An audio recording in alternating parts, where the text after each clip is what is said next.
What's up, everyone? This is the Law of Raimundo, and we are back with another edition of, well, this is not the Laws Roundtable, actually. This is a little bit of a special episode that I wanted to do. It is Hispanic Heritage Month, so I'll be coming out with a few of these extra episodes that I want to put out just because I feel like I have opinions on this, and I really want to embrace, again, like I've been doing the past few days, la cultura. I want to embrace my Hispanic heritage, and I really want to show how influential it has been on multiple forms of media and just in life in general. So today we are going to start off with a topic I know very well, wrestling. A part of the wrestling business. I've been around wrestling since, wrestling has been a part of my life since maybe the age of 2, 3. So it's been something that I just don't remember a time without wrestling. And I feel like as a member of the Hispanic, Latinx, Latino community, I want to bring out all the terms just because I feel like I don't want to offend anyone. I know that a lot of people have the opinion of either we're Hispanic or we're Latino or we're Latinx or whatever you feel comfortable with. I respect it, and I, again, want to just embrace that. I want to show the respect and show the cultura, and today we're going to be talking about Hispanic Heritage Month and the top 10 influential wrestlers, in my opinion. So if you have other opinions, please let me know in the comment section down below. Let's talk about who do you think is influential, and I definitely want to hear you guys' opinion because, again, this is just out for discussion here. So let's start off with who I think is number 10 here, and this man has created many opportunities for younger professional wrestlers and has created a niche in Mexico as well, creating promotions such as The Crash, even being influential in AAA. So let's talk a little bit about Conan. There you go. You have Conan right there. We're going to keep going with another pick as well, because maybe you don't know this Conan, but you know that Conan there, which is the Rowdy. He is a member of the Wolf Pack. Conan's been around for decades. This man has a big influence on professional wrestling. Again, one of the original in mainstream media, I would say, of professional wrestling, being a big part of WCW at the time in the 90s. And it was great to see something different, to finally see Hispanics stand up and not have to be a certain role. Conan, yes, he played the gangster type and had almost the cholo vibe, if you would say, but it was still influential to see someone be able to talk like none other, because when you gave Conan the mic, you knew he was going to cut an amazing promo. You knew he was going to tell a story, if you will. And I feel like Conan was definitely influential. And again, he wasn't just that. He also was character-based. If for those that may not know, he was Max Moon. Yes, ladies and gentlemen, Conan at one time was Max Moon.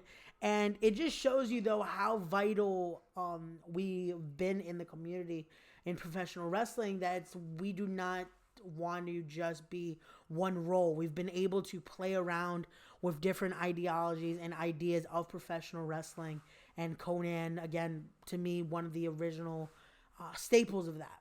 But that's why I put him at number 10. You might disagree, might think, oh, he should have been a little lower on the list or should have been a little higher, but I feel like Conan, to me, he meets that. It meets it there. He meets it at 10.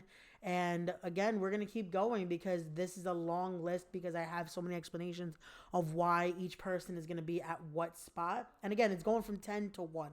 So top 10 here. And I hope you guys like how we're starting off so far.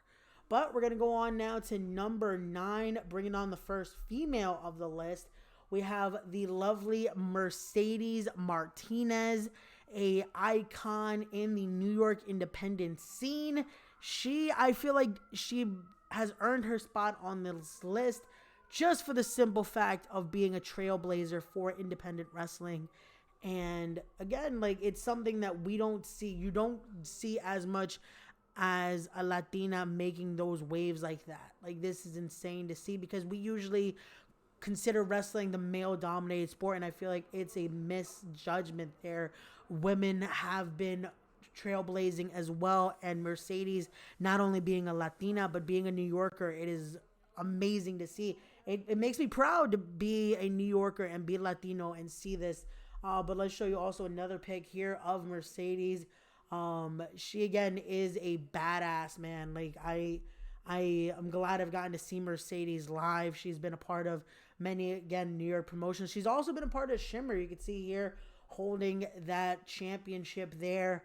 Mercedes, again, recently now signed with the WWE. You can see her now on Monday Night Raw, member of Retribution. And it's amazing to finally get to see her get her due. And you have to appreciate that. This is, again, I feel like she's number 9 on the list here. Just because, again, this is a hard list. I'm not going to say it was an easy one to put together, just because it was so much to consider. So many little elements that went into this that's like I don't know what else to say. Like, we have so many people on this list here, and it's insane. It's really insane. So yeah, Mercedes Martinez again. This list is going to continue here, and let's see what you guys think of the next one, as we have number 8, which it is our first tag team of the list. This is a duo here that I could not separate them, because I would not be able to critique one over the other, because I feel like together they have made a great name state in professional wrestling, independent level, mainstream. You do not speak about tag team wrestling and not mention these two. So I'm going to bring them up here. Number 8, it is the Hit Squad. Yes, ladies and gentlemen, Monster Mac, Steve Mac himself, the Boricua badass Dan Moff. These two have just, again, dominated tag team wrestling. There's nowhere in wrestling you do not hear these two mentioned. Dan Moff, Steve Mac currently have been taking over in independence as solos at the moment. But again, tag team wrestling was a big part for both of these guys. You saw them all around, especially in the Northeast. You got to see them at CZW. You see them there as the CZW tag team champions. But these two have dominated all around, even getting chances to wrestle in Japan, getting to just, like, how would you not? These two are just monsters, man. Like Monster Mac, it's not a gimmick. It really is. They're that big. They're huge, and their impact has been huge for the Latino community, because you get to see two guys make it all around the world, and again, representing this culture, and it's amazing. And again, you might be wondering, wait, but why is this list so influential on the indie level? And I feel like because it really has been. Like, these guys that I've mentioned and girls that I mentioned so far, they've made an impact for the next generation that leads to the mainstream media of professional wrestling. Dan Moff, currently, he's signed to ROH. He's currently signed to ROH, and you can see how many people are impacted by that. You can see how people feel about Dan Moff, and it's something great to see. I love the fact that Moff and Mac have been so influential on people I call friends, that you can hear how their mentalities have changed, getting to speak to them. I've gotten to speak to both of these guys, and I called Mac Theo, because it's like talking to an uncle there. You get to just pick his brain for a little bit, and he gives you advice. He gives you those tips that you need to continue on in professional wrestling, and it's been awesome. It's been awesome. And yeah, that is number 8. And again, this list is so hard, because I would have loved to keep like putting them lower on the list and have them in that possibly top 5, but you're going to see why it was so hard, because there's so many guys and girls on this list that I would love to just move around a little bit and play off, but it's so hard.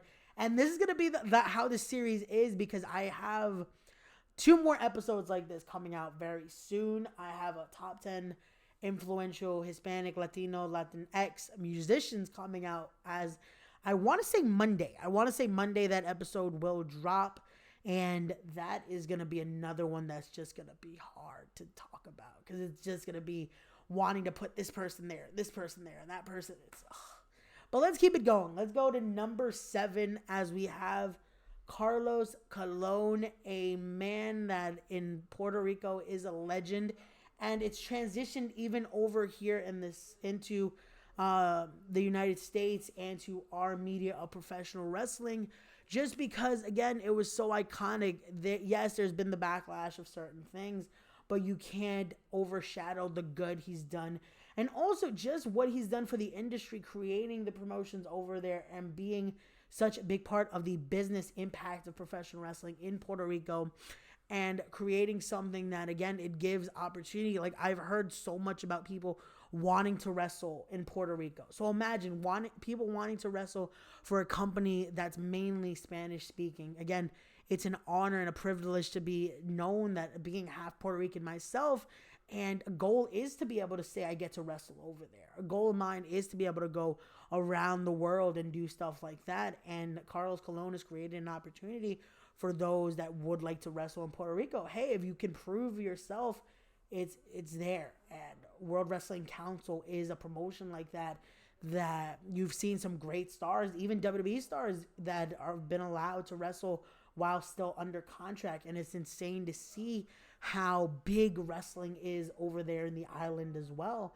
And I love it, man. I love how wrestling has been something so impactful for the culture, and how it transcends different barriers of language, of style, of culture itself, because wrestling is something that transcends all cultures, and you feel it. You feel that wrestling, and you feel the respect there. It's a different language. I always say it. Like wrestling is a language on its own, and it's insane to see. But there is my number 7, and I keep looking down at the list, and it's insane because it was so hard to put together. Again, it's so hard to put together, and again, Carlos Colon could have been a lot higher or lower, I should say, on the list. It's weird because I stacked it from 10 to 1, and I want to say higher as in like at the top 5, top 4, like that, but I really mean like that. So it's, if I say lower, just mean like it could have been on those top 5 levels. But let's keep it going here, as we have a man that for Lucha Libre in a whole made something so different. He invented that, I feel like really invented that respect for the mask in Lucha Libre. So let's talk a little bit about El Santo. El Santo to me is a man that it's so odd now when you think about Lucha Libre, how the mask does resemble something very important. It's very respectful. It's something that you know when you see the mask in professional wrestling or in Lucha Libre, that it's that patriarch. It's the culture, especially in Lucha Libre in Mexican wrestling, that you do not remove that mask. That mask is something that's there. When you lose it, it means a lot. And it's something that maybe it's still not even understood as well in the American professional wrestling business. But it's something over there. It is a passion, and El Santo really had that. There's not many that can say they saw the face of El Santo, because he kept that mask on 24/7. That man, he lived, breathed with that mask on. He ate with that mask on, and to the fact that yes, he was buried in a mask, ladies and gentlemen. That is how important that mask was, that his wish was to be buried with the mask on, because it was that important. It meant so much to him to have that with him, even on his last day. And it's insane to see, because again, it transcends what it is for the culture. Now you see a lot of competitors that even transcend to the American style, and they still want to wear a mask, and they want to show that respect for the culture. And it's amazing. I feel like the mask now, it defines you, but it also tells a story. It tells a story, and it leads for the interpretation of the viewer, of the fan. And it's amazing to see. I myself, I love masks. I love how it looks, and I know it's cliche right now of currently what we're in the pandemic, but in the terms of a wrestling or a Lucha Libre mask, it is something beautiful. Again, it's left for interpretation. It's left for the art. And I feel like we've seen so many different styles of masks. We've seen so many styles of how a mask can look, how a mask can be worn. And we've seen different styles of masks. Like A man I'll talk about later on in the list, he's redefined himself, keeping a similar style, but out of the box every time with his mask. Also, there's so many others like I can mention right now, like and for future stars like Ray Phoenix, Pentagon Jr., or Penta El Cero Miedo, I should say. They've created some interesting versions of their mask, and they keep going. They've made even attires like for bigger events where their masks are these huge things, and it's as big or even as vibrant as the match itself, because again the mask isn't just a set, it's not just a little bit of a extra part of it, it's the centerpiece. It really is the true importance, and I feel like that is something that we as a culture bring to professional wrestling, that these little things that might be seem minor are the most important because it has that value for us. It's not just a little thing. It's something big, and I love what it represents, and I love how we embrace it here as a community. But yeah, that is El Santo. El Santo has really created something that I feel like not many people even understand yet.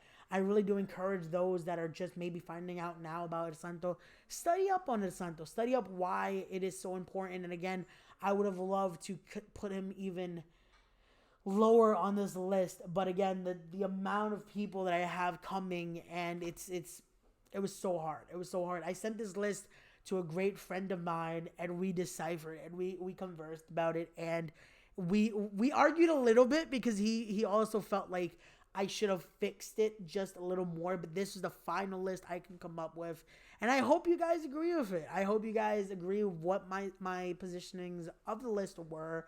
And I hope you guys give me your thoughts. Give me your thoughts on the list. Give me your thoughts on who you would put as your top 10. Or, yeah. But let's keep it going here. Now we're getting down to the nitty gritty here. We're getting down to the top 5, guys. We're on the top 5 of the top 10 influential Hispanic, Latinx, Latino professional wrestlers. And this next man is, again, another trailblazer in professional wrestling. Pedro Morales. Pedro Morales, the first Hispanic man to win the World Championship in the WWF at the time. Yes, ladies and gentlemen, Pedro Morales is a trailblazer for that, in my opinion. Pedro is so prestigious in professional wrestling, in my opinion, because he was able to not only become the first champion of our culture, he was also able to transcend as a man that was able to end a streak. Bruno Sammartino, for those that know, is a legend and an iconic competitor in the professional wrestling industry. Pedro Morales was able to defeat his reign. He ended his reign, his historic I believe it was his second reign, I want to say. It wasn't even his first. But it was a long reign of years. And Pedro Morales truly is someone that transcends. He transcends in the professional wrestling industry. And I should correct myself, though. It wasn't the WWF, but the WWF Championship. I'm sorry about that. I wanted to go through my notes again because it's something that, again, it precedes even my own time. I'm sorry about that. But again, I studied this, and I should have known this. I should have had this quicker on my notes. But it's a lot to try to put in together as well. Like, there's so much I could talk about. I could talk about the just what it means to me. Again, it gives me the joy here. Like, you could see him with the championship here, and it gives me the joy to think about that this has created the opportunity that a Latino can be a world champion in this sport. And especially for the time, let's be really realistic, for the time period, a Latino winning a championship like that, it is different. It is something that you don't see. You weren't seeing that. You were seeing Americans. You were seeing possibly those that were considered maybe something other than that, but it wasn't as influential. It wasn't something that was groundbreaking, and this to me was very groundbreaking, especially for our community. And I'm glad that it happened. I'm glad that the history is there. It is in the history books, guys. So definitely, if you're a student of the game like I am, study up and enjoy the past, because it definitely defines our present, and especially for pro wrestling, that without Pedro Morales, who knows if any of these competitors on this list would be there, or if anything of the future would be there. Because imagine, without Pedro Morales, I don't know what would happen for the future. Would we be here, especially guys that I know that are in the Hispanic heritage? So again, it's all for interpretation of what if or why. Like, you never know. So, I would have loved to put, especially Pedro, I would have loved to have put at number one. Like, this was my conversation also with my friend, was discussing, where do I put him?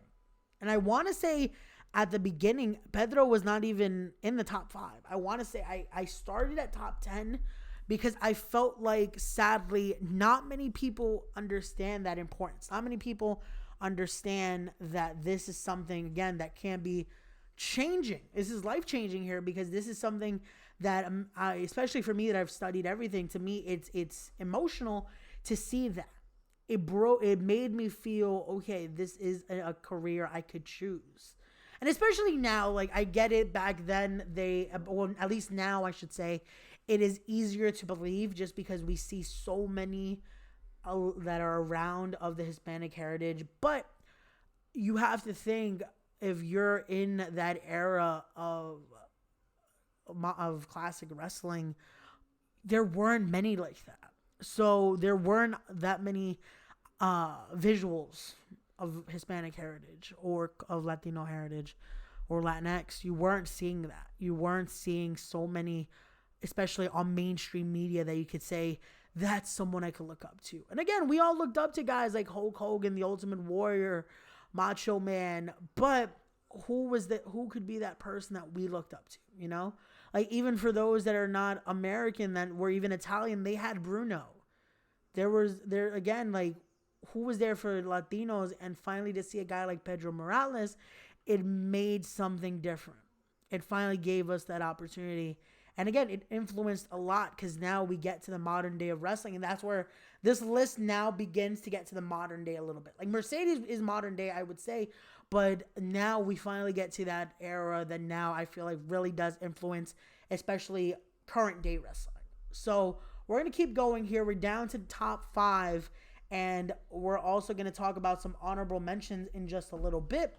So let's talk about it. Let's get to it. This is an era that definitely, of wrestlers that influenced even myself, that I respect every single one here. And yeah, let's keep it going. Let's start here with top 5. This is a hard entry here, because I did not know how to break it up. I did not know what to do, because these could have been 3 separate entries. This could have been like 5, 4, 3, or it could have been like something else.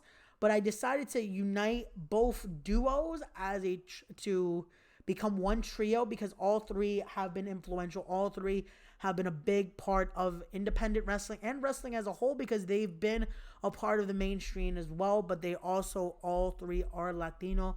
And again, I'm glad, because all 3 are even from here, the NYC. And I'm not being biased because of that. I did not just choose them because of that, because any fan of professional wrestling can tell you these 3 guys, even if you're not Latino, they have touched you. They have touched you in a way that you gain the respect for professional wrestling, or you love it even more. So let's talk about it here. With number 5, it is the notorious 187 Homicide. It is the last of a dying breed. He is an outlaw, Eddie Kingston, and it is the One World Warrior Low Key. Again, I've merged the Outlaw Inc., the Rottweilers, another incarnation as well of the Hit Squad here. These 3 men, again, I tell you, there's no way you can talk about, especially independent wrestling, and not talk about these 3. Homicide, Low Key, Eddie Kingston, these guys have transcended and created something that we call, I always call it like that New York strong style, but it's also that American strong style. Strong style wrestling, it wasn't as common back in the day. It was more that powerhouse style, that catch can style, that you had to be the biggest man. But if you hit hard, it wasn't seen as much in American professional wrestling. It was definitely seen in Japanese, and it definitely transcended over thanks to guys like Low Ki, thanks to Homicide, thanks to Eddie Kingston. And now it is so common. But again, you have to show that respect for the innovators here. And let me even show you, I found this, and a younger pic of Homicide and Low Ki. And look at that, just with the orgullo there for the Puerto Rican flag.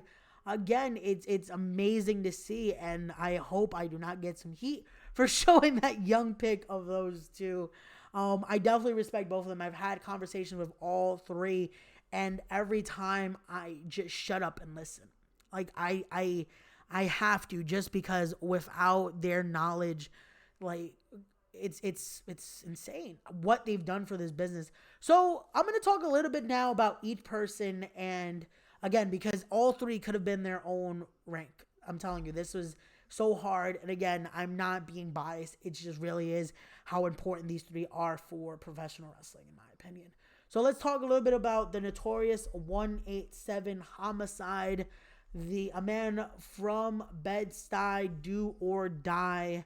Homicide is a man that, again, he has created such a niche, a man that has done some amazing battles with the likes of even Kojima. You can remember his feud with the likes of Samoa Joe, Bryan Danielson.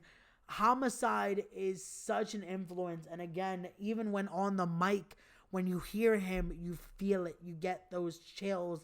And Homicide, it's something that's created a whole era of professional wrestling. And again, a lot of men I call friends, a lot of people, even myself, I feel like it has made us just gain that true respect for professional wrestling.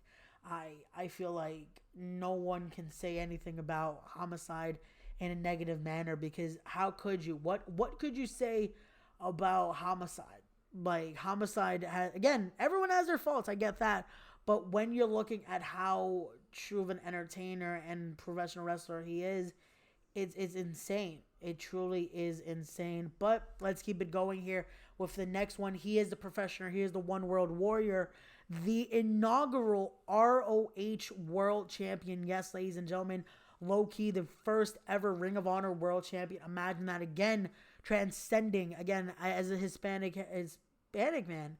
It is insane. Low Ki, I grew up on Low Ki matches. Low Ki versus the Amazing Red. Low Ki versus the likes of so many that you would not even think. Low Ki versus CM Punk. Low Ki even battling the likes of Eddie Guerrero. And there's so many other battles just like that. And if this is sounding different to you, search up these guys, and trust me, you're not going to regret it. Low Ki, a former X Division champion, has been on Impact Wrestling, TNA, Total Nonstop Action, a man that was on one of the very first matches on TNA, and it's insane what Low Ki has done. Especially, I can imagine a lot of you, if you're watching this video, you've seen Low Ki because of TNA, and again, there's so much more that he's done. Currently a part of MLW. He is a former MLW World Champion, the longest reigning MLW World Champion, and he has made that company reborn. I feel like Low Ki, the mindset of Low Ki, again, is so big in professional wrestling that if you get a chance to speak to him, please just close your mouth. Just shut up and listen, because hearing Low Ki and hearing what he has to say, you'll learn a lot more than trying to put 2 cents in. Trust me. I'm not trying to be disrespectful here, because I know people will say, but why would you not talk? Wouldn't you have questions? Yes, have the questions, but allow him to speak. I've done this. When the first time I got to truly speak with Low Ki and just shutting up for a little bit and just hearing what he had to say, it made me think so much different now. It's even with Homicide. Like, I'll bring it back to Homicide. My first year in professional wrestling. again, who am I? I don't know much about the ins and outs of professional wrestling yet. I'm still learning. I'm still young, but I say this because I was working for a company at the time doing social media, and I knew somewhat about storytelling. I understood what I wanted to sell. I understood what I needed to do, but I thought I knew. I thought I understood it. And I get a message from Homicide, and he tells me, "Hey, he likes what I'm doing, but he wants me to tell it a different way. He wants to explain to me why this is what it is. This is how it should be." And again, who am I to be able to have that honor? Who am I to be able to say I got taught by Homicide about storytelling? To me, as again, I want to say I was the age of like 18. And this is a veteran, this is a 20-year vet telling me, "Hey, I want to help you." And again, I'm tearing up, sorry. Because to me, as a kid who grew up watching and loving wrestling, and to have guys like this that grew up in the same vicinity basically, and to say they were willing to help me and they've continued to help me, like this isn't a work here, this isn't a joke, this is something that I'm glad I've had the opportunities, and I love that I've been able to speak to these guys and continue to speak to these guys and get that respect and truly just learn under their greatness. So, but let's keep it going. Also, I have to talk about, again, Eddie Kingston, a man that finally, I'm so thankful that it happened and Eddie Kingston was signed to All Elite Wrestling, because Eddie Kingston, if you hear him on the mic, you know it's about to get real. You know that what is about to be said is not only going to be heard, but you're going to feel it. You're going to get the emotion, because Eddie Kingston does not hold back. Eddie Kingston is a man that can sell you anything. I have this mic in front of me. He can sell me it and tell me why I should get this mic, even though it's already mine. Like, Eddie is that good. Eddie, I don't just put him over because he's a New Yorker, because man, he doesn't need to be sold anymore. Eddie Kingston has earned his path. He deserves everything he's finally getting, and I love it. Eddie Kingston is someone, again, who has brought a style that you did not see. It's a style like of Kawada, of guys like Kenta Kobashi, and it's great to see. And now he brings that every week on All Elite Wrestling on Wednesdays on TNT. And it's insane how the era of wrestling has changed. And again, it feels great to say that all three of these men are Hispanic and Latino, and you get to see that transcend. And because of them, there are more guys that have been influenced like that and are killing it as well. So I'm going to show you, because of them three, we have these two guys, which I can imagine if you're watching this video, you definitely know them. You know Santana, you know Ortiz, aka Mike Drastic, aka Angel Ortiz, the Funky Monkey, the Nasty Assassin, LAX, Proud and Powerful, EYFBO, whatever you want to call them. These two guys have been influenced crazy by guys like this that were on this list. And to me, it is insane because I've gotten to see these guys grow as well. Like I've even trained sometimes with these guys, and it's insane because it really does make me feel like it's not to be cliche, but proud and powerful about our heritage, about our people, about our culture. And it's insane, man. It's something that, again, I keep using the same terms because it's euphoric. The mindset now that we can have, the fact that wrestling is no longer just about certain things. You can break barriers, because that's what it is. It's breaking barriers through this. And again, the team name is not a joke. They are proud and powerful because they're proud of who they are. They're proud of where they come from, and they're proud of what they represent. And again, Santana, Ortiz, they've made it, man. They've made it, and they hold that flag high, and they are the next ones that are going to be able to bring that respect factor for the next generation. Like the next generation of professional wrestling for the Hispanic culture is going to look up to them, just like we looked up to Homicide, just like we looked up to Loki, just like we looked up to Eddie Kingston, just like we looked up to guys like Pedro Morales, Carlos Colon, to El Santo, to Conan, to Mercedes Martinez. Conan's another one. I got to give thanks to Conan, because thanks to Conan as well, we had the opportunity to get LAX in Impact Wrestling. Because of Conan, there was Homicide and Hernandez killing it on Impact, on TNA. Like, again, it all transcends. This is what I'm saying. Like, the Hispanic culture is so grand that it is the gatekeepers for the next era.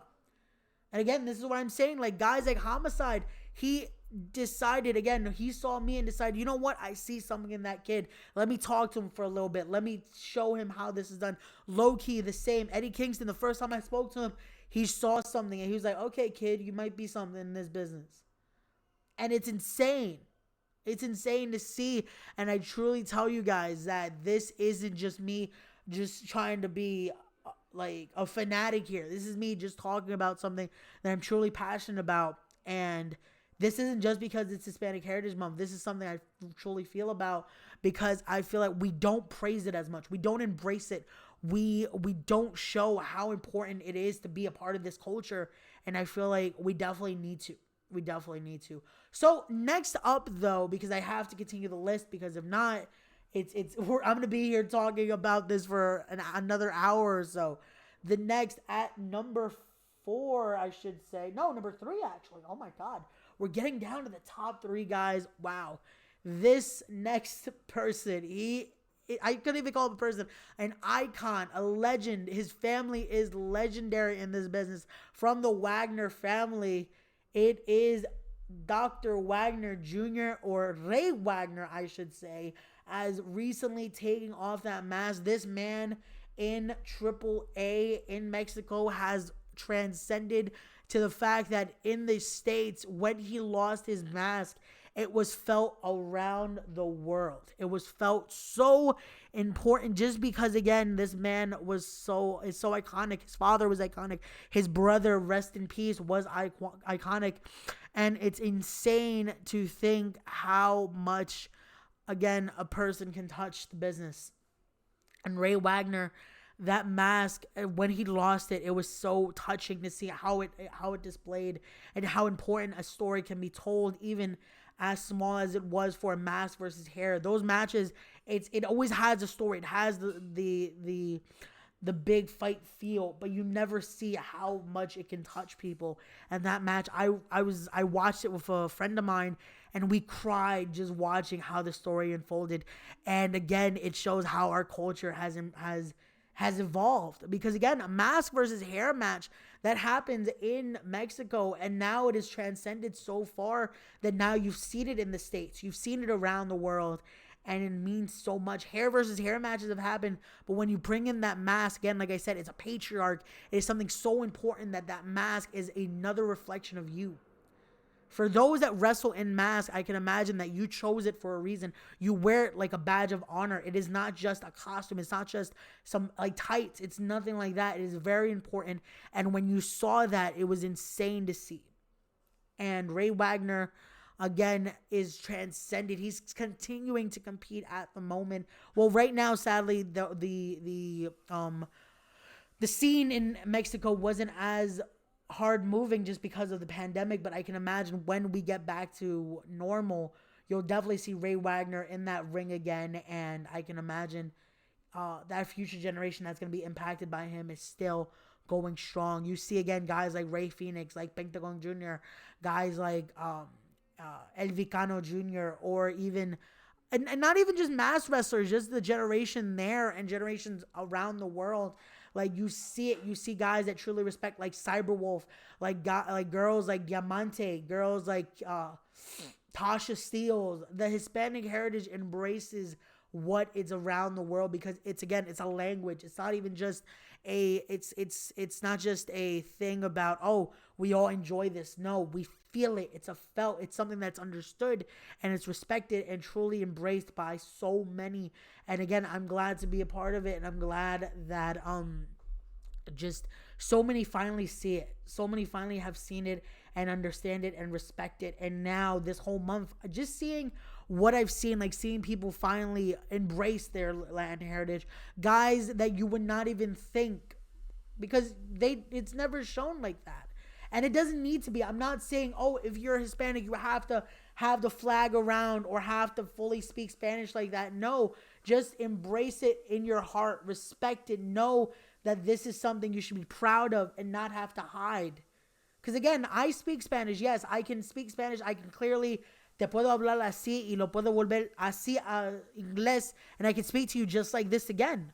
But I don't need to do that for you to know it. I respectfully post about it. I talk about it. I don't have to always show it, though. I don't have to always do that, because again, it's not about showboating it. It's not about saying, oh, I'm Hispanic, I'm better than you. No, this is the thing too, that I feel like our society has created, that when you're proud of where you're from or what you originate, that it's like, oh, so you're trying to be better than someone. No. And I feel this is something that I even had this conversation with a friend of mine the other day with my homegirl, April, the Brooklyn Wolf of Makeup, that I feel like even between the Hispanic culture, that we have this argument like about who's better or what's better. It's like, no, unite as a people, be together, especially in times like right now that everything is divided. Unite. And this in wrestling, I feel like, is our biggest unity. It's like Gorilla Glue. I would make the joke. It's something that holds us together and unites us as one. Because again, like I mentioned on this list, it's been a diverse list. And there's so many other people I could have mentioned on this list that, again, unite the list. Because it's not just Mexicans, Puerto Ricans, Dominicans. It's not just any Argentinians, Ecuadorians. There's so many other cultures that embrace Hispanic heritage. And again, I could go down the list. Cubans, I can go down Colombians, Chileans. There's so many. And again, I would have to be here for hours and hours and hours. But what I'm trying to get at is just how important it is and how influential it is. Imagine, there's so many that define under this what I was saying. So imagine what that means for a whole culture of hundreds of thousands, almost millions of people. So imagine this top 10, how hard it was to come through. And again, I'm doing another one based off musicians that's even harder, because I don't want to disrespect what this means to me. So I hope you guys have enjoyed so far. And now we're getting down to the top 2. After the second person I name on this list, I'm going to talk about some honorable mentions. And I hope you guys can agree. So here we go with the number 2, a man that I grew up watching, and his passing hurt, because again, it was something just, he transcended wrestling. He embodied what it is to be Hispanic in professional wrestling, and he wore it again on his sleeve, to use the cliche. And he's done it all. He was taught to do, he was shown to be, that little bit of Hispanic side, to do certain things, but it didn't define him. He made it his own and killed it as Latino. He is lie, cheat, and steal. He is Eddie Guerrero, a bona fide legend, an icon, a Hall of Famer. Without Eddie Guerrero, a lot of the people you see in professional wrestling would not be here. A lot of the people that you see would not be even talking about professional wrestling, because without Eddie Guerrero, they probably wouldn't have gone into professional wrestling. Me, myself, I can say, and this is not to just bullshit, Eddie Guerrero is a part of one of the matches that's the reason I started even watching wrestling. The first match I ever saw featured Eddie Guerrero, and it's a cliche because everyone says it, but I truly mean it. Without Eddie Guerrero and Rey Mysterio, I would not be watching professional wrestling right now. These two are the reasons, and I hate that I never ever got to meet Eddie Guerrero, because I would tell him just how much he truly meant to me. And I'm not lying that even when I met Vicky Guerrero a few years ago, I told her this, because I needed to say just again how important he was. And this is something that so many can say as well, because it really is. He transcended around the world, not just to Hispanics, but to so many. And his story was so just hard. It's hard to believe the pain and turmoil he must have been feeling as well, because we put that on ourselves. We stress ourselves to be the best that they can be. And I said this the other day on the roundtable with my friend Matt Awesome, the fact that at times I feel like we fight from under. As Hispanics, we fight trying to prove someone wrong already from the get-go, and we just it's how it is. And Eddie Guerrero did that and succeeded. He made it his own, and he, with the lineage he had. But look at Eddie Guerrero, even in Mexico, as Black Tiger, as one of the Black Tigers, and he just he did everything he needed to do. And again, this is not even people knowing it was him at one point. And he did it. He was wrestled for the Super J Cup, having great battles with the likes of Lionheart, with the likes of so many others, and it's insane. It truly is insane. Eddie Guerrero, I feel like it's you're never gonna see another like him. And just to think the lineage that he came from. I'm gonna start going into the honorable mentions, because I could still talk about Eddie Guerrero here, because he comes from the amazing Guerrero family here. I'm gonna show you right here. We can talk about the guys of Mando, Hector, Chavo Sr., all coming from a great competitor in Gory Guerrero, the patriarch of that family. Without Gory, you wouldn't have gotten so many great talent. And when you talk about the Guerreros in professional wrestling, there's none other like that. The Guerreros have been so influential in professional wrestling that it's still, today, you still see the Guerrero impact in professional wrestling.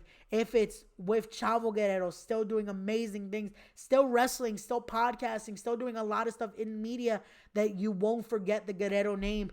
Even now, more recently, Shaul Guerrero, or for those in WWE, Raquel Diaz, you saw how she is something that has done so much for professional wrestling as well, continuing to hold that name Guerrero. And it's important to remember that, and to keep that in mind, that this family has just transcended, and it's made something again. Eddie Guerrero, I can only say, and I know a lot of you will agree with me as well, just thank you for everything you've done. And this top 10 list, again, it was so hard, because Eddie, I would love to have just put at number one, and there's a reason why the next person is number one, in my opinion. And it's insane. I'm gonna keep going though, because I feel like we have to start rounding it down. So I'm gonna talk about the next person here. There we have Raquel again, just because I feel like the fact that his daughter is now still part of the professional wrestling business, it's insane, and I'm glad that she's continuing that Guerrero name. But let's talk about another honorable mention here, Los Ingobernables. You see La Sangra, you see Rush, you see Naito, you see them, and you might be wondering, wait, how are they that influential? They were a team that was so different than what you see, especially in Lucha Libre. Lucha Libre is you get the rudos, you get the technicals, but this team was so different that it just changed the landscape of Lucha Libre and has changed how wrestling is as a whole. Los Ingobernables have established something of being against the system. They were the original rogues of Mexico and of Lucha Libre that transcended all the way to Japan with New Japan Pro Wrestling. As you see, Naito has taken over Los Ingobernables de Japón. You have a variation here, even in the States, in the WWE, with Andrade and Angel Garza. You have the Ungovernables in ROH with Rush and Dragon Lee. This team has created something that's so different that you can't believe that it is. It's so different. It's so different. And I feel like I have to talk about them, just because, again, it shows how we can make an impact as Hispanic culture and as Latinos. It's something that you don't see as often, and it's insane. It's insane. Next up on the honorable mentions here, Blue Demon Jr. He's a man that you've seen just so many good things from. He is the first ever man for Hispanic to win the NWA World Championship, the second to wear a mask. I should have had the information of who was the first. I'm so sorry that I did not. But Blue Demon, he, again, much respect, has transcended in professional wrestling, has created a path that not many others have. And even in acting, you've seen Blue Demon in media, and it's the craziest thing to see Blue Demon in even novelas, or even there's a Spanish show, Rosa de Guadalupe, he's been on, and in the attire, in the mask, and it's insane because that culture, it transcends that even on that scale of television, which is a national television show, that again, it's just respected. It's there. You see it. And it's insane. Another honorable mention, the last honorable mention until we get to the final number one, LA Park, or La Parca, the original La Parca. Rest in peace to the man that took over the name.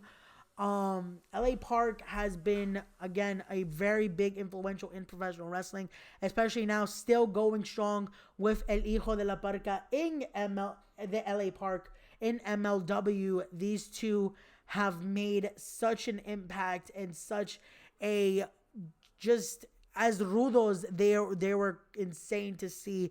You still see the dance. Everyone still does La Calavera dance. And the chairman it's again, it's insane. It's something that I can't put into words how important it is for us to see.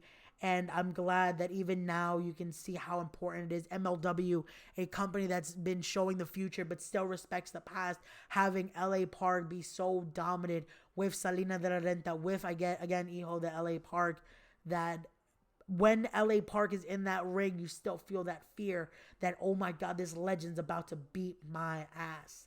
That spear he does is so dominant. It's insane. Seeing fights with him and Old Manser, seeing fights with him and Jimmy Havoc, seeing fights all around. It's insane. It truly is insane. And I'm glad that it still transcends till now. But now it is time for number one. And this is in my opinion. So again, guys, if you have a different list, please let me know in the comment section down below. Let's talk about it. Let's not argue. I would love to converse. I would love to talk about what you think defines the top 10. Who would you put in there? Who would you take out? Who would you add in? Or who would you even have as an honorable mention? Let me know. The number one spot here is the master of the 619 himself, Rey Mysterio. The reason I've had Rey Mysterio is because I feel like it is influenced, in my opinion, modern day professional wrestling so much. You see so much of Rey Mysterio's influence in indie wrestling, in even the wrestling in WWE, AEW, in Impact, in New Japan, all around the world. You've seen the style that Rey Mysterio has innovated, and he truly is a definition of an innovator. The biggest little man. It's not just a gimmick. It's something that's created that style, and fans now can see, hey, even if you aren't the biggest, if you have the heart, you can pull through and do it. Rey Mysterio has shown that, and even now transcending with his son Dominic getting into the professional wrestling business, doing the same and following his father's footsteps. It's something that, again, I get emotional about, because again, Rey Mysterio is another reason why I've gone into professional wrestling. I'll show the photo here of the match of 1997 Halloween Havoc. You see Rey Mysterio and Eddie Guerrero do battle. This matchup has more importance than anyone would ever understand for professional wrestling, because it's got so many of us into it, and I can only imagine how that must feel for Rey Mysterio, for the Guerrero family, to think that because of them, they are now creating a new crop of professional wrestlers that probably will create another crop of professional wrestlers, and it continues and it continues and it continues. And Rey Mysterio, again, has innovated just something different, not even just in the ring, but style, because like I was talking about the mask earlier, Rey Mysterio, you see it. You see so many different variations of his mask, but he's created a style that's like, the Rey Mysterio mask, even if it has something different, it's still Rey Mysterio, and there will be nothing like it. Rey Mysterio is just a true icon, a bona fide Hall of Famer, ladies and gentlemen.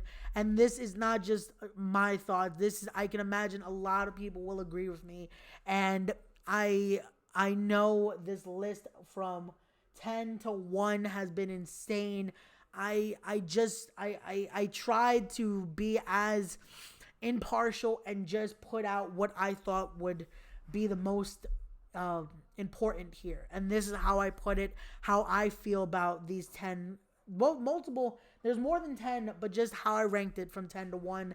I feel like this is what I would feel is the best list here, in my opinion. And guys, please, if you like this video, don't forget to like, comment, subscribe. If you want to see more just like this, again, I'll be dropping a musician version of this list coming up this Monday or possibly Tuesday. I'll definitely put it on social media once it is ready. Thank you guys so much for watching. My name is Raymundo.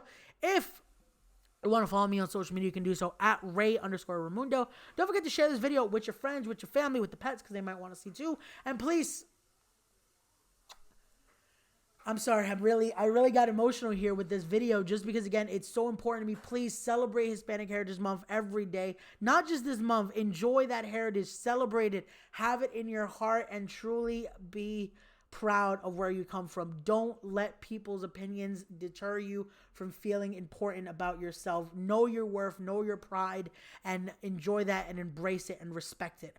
I love you guys. Thank you so much for watching. As always, be good, be genuine, be wise, and just do better. I love you all. I'll see you guys on the next one, and see ya. Oh, and as always, don't forget to #wash your ass. Always be good. Bye. Follow the law. Peace.